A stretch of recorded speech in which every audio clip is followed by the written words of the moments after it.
There's something my dad was telling me a while back ago. And it's very true. And you hear it, you probably agree with it 100%. If you don't, then I don't know what to tell you. But my dad was saying there's three types of people in this world. He said the first person, dumb person. You don't want to have anything to do with them at all because they are going to drag you down. Is person, they gonna see a hole in the ground and they gonna step right into it and fall. And after stepping right into it and falling, they gonna do the same thing again and again, expecting a different outcome. You're never going to get a different outcome. That is a stupid person. And they are not capable of logical thinking and reasoning. Now you have a smart person. This is a fallen person. A smart person is going to take and step into that hole. And they're going to trip and they're going to fall the same as the last person. The only difference is after tripping and falling the first time, they're going to learn from their mistakes. And they're going to pretty much say, hey, I do not need to do this. Let me go around this hole.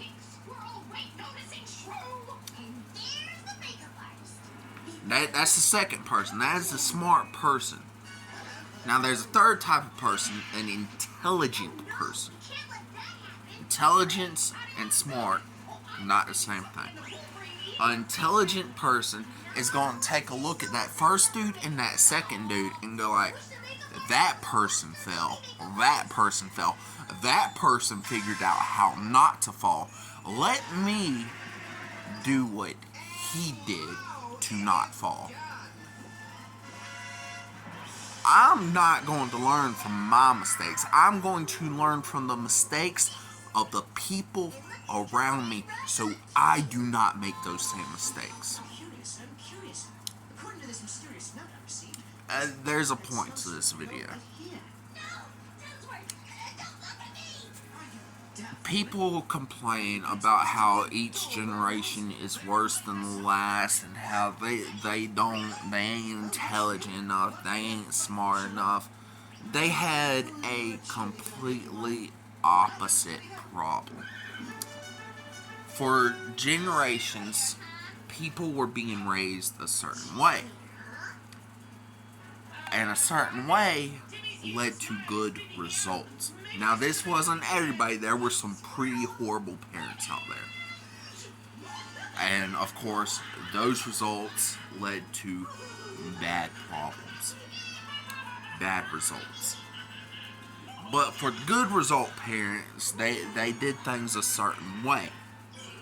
And a certain way led to good results. Their kids grew up strong, independent, responsible, reasonable, respectful. Their kids grew up good.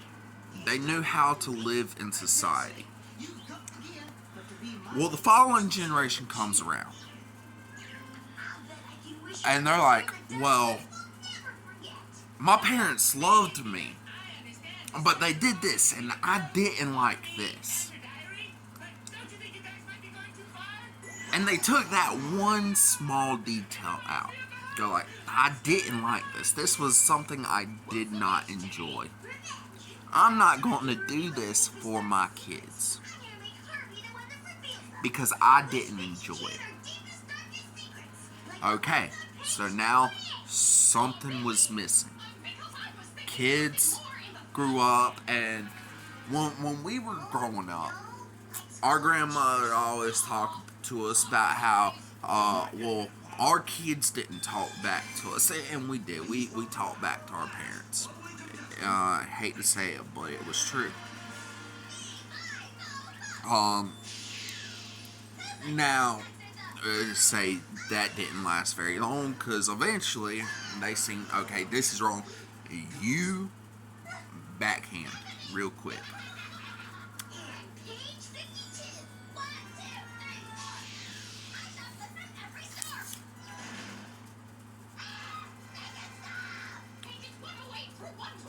And I noticed that. I noticed we were doing stuff that the generation before us wasn't doing. I noticed that the generation after us was doing stuff we weren't doing, things we couldn't imagine doing. It was because each generation, they would give the positive but take away the things they did not like. Just because they didn't like it, but it was something that worked. There's a thing, if it's not broken, don't fix it.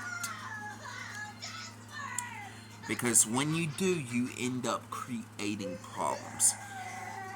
You want to learn from the mistakes of the people before you, but what you do not want to do is take and undo the progress they have already set. That creates an ignorant person. There's stupid, there's smart, and there's intelligent, but there is also an ignorant person. A person who is going to see the positive, to see what works. He's going to see that person go around the hole, and he's going to deliberately step into the hole and fall. This was not something my dad told me. This is something I came to the conclusion to myself. There is a fourth type of person. There's the guy who's going to step into the hole time and time again and never learn from his mistakes. There's the guy who's going to learn from his mistakes. And then there's the guy who's going to learn from the person's mistakes before him. But then there is the guy who is going to see the progress but still fall. He's not going to learn from his own mistakes. He's not going to learn from the person's before him's mistakes. In fact, he is going to completely demolish the person before him's progress.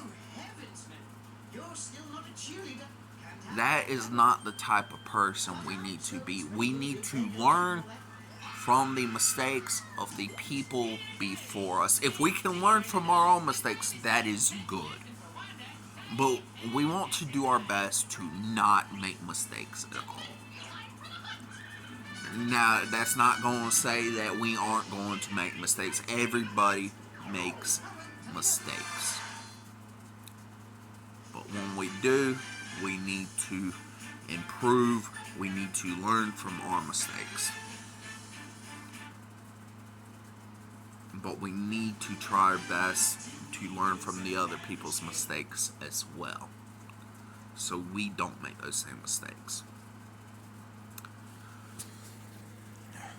I 100%, when I see a rotten, spoiled child, the first person I blame is the parents. I go like, you didn't do this enough, or you did this too much. I 100% say my mom loved me too much. Because of the way my mother raised me, I 100% believe it is not a requirement to love your child. Now, I love my children. My mom clearly loved me. But that is not a requirement. Your responsibility as a parent, your number one, your main priority as a parent is to be sure that child grows up to be respectful, to be reasonable, to be responsible, and to live in society as a decent human being and a successful adult. If your child turns 18 and they buy their own vehicle and they buy their own house, you have went above and beyond as a parent. Because how many children do you see doing that at 18? You see 25-year-olds still living with their parents, working a 9 to 5 job at Lowe's. And not to say that's a bad job, somebody needs to work there, but then part-time jobs at convenience stores, those are not adult jobs. Those are teenagers just getting out of high school, needing to save up a little extra cash, so that way whenever they do need to get an actual full-time job, they are prepared, they have money saved up, they didn't have to pay bills while they were home, so every bit of money they got, they are learning to budget it. That is what those jobs are for. You have factory jobs, you have field jobs, you have all different types of jobs that are for adults. But those part-timers are for the teenagers just getting out of school, needing to learn to be successful.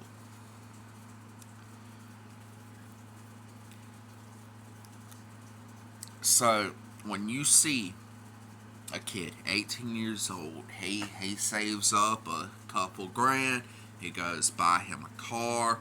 About a year later, he's going out, he's renting his first home. If he does it smart, he'll own his first home. He won't rent.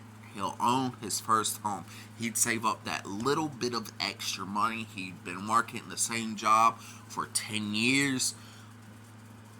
He started working when he was 17 because that's the legal age to start working. He's now 27. He saved up a good bit of money. He's been working. He's been helping out around the house because you can't have your kids live with you and them not at that age and them not participating. Me, when I have kids, they're going to live with me rent free. They're going to in fact, I'm actually going to have them a bank account set up when they're first born. A little savings account. Going to put $20 into it every week. $20 out of my paycheck to each kid. I have 4 kids. That's 20, 40, 60, 80. $80 out of my paycheck going to my kids. Now, when they get old enough, they're going to have chores. About 5 to 6 years old, they're going to have chores. They're going to need to clean. They're going to need to wash dishes. They're going to need to go outside, do some yard work, pick some weeds. They're going to have chores. So they are going to be earning this money. They're going to be earning it somehow. Doing things that they are supposed to be doing, getting good grades. When they get older, about 17, going to take them to get their driver's permit, buy them their first vehicle with the money they earned growing up. My kids are going to be set for success, and they're not just going to get this money, they are going to be earning this money.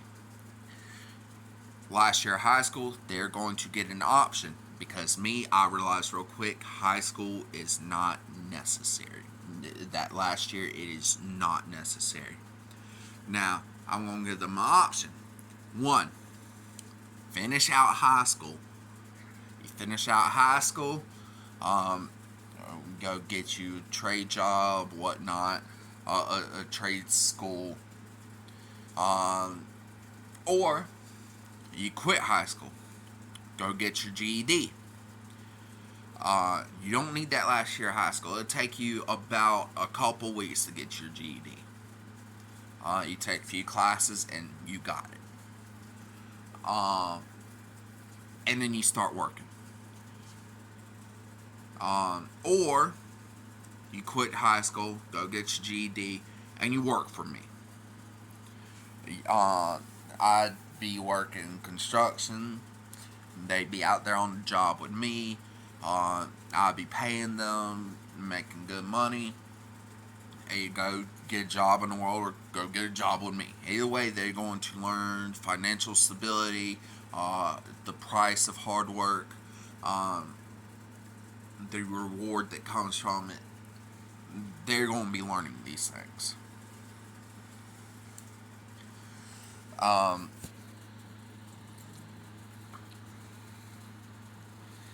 And then that money that they've been saving up at a certain age, they're going to get that money.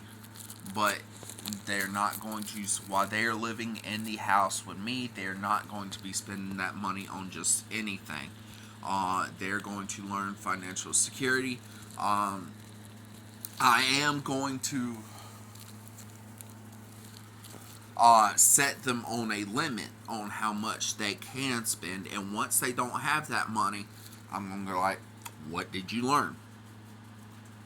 Well, I learned you can't just be spending your money on any little thing in the world. Because once you don't have it anymore, once you need it and you don't have it, then you don't have it. They are going to learn from their mistakes.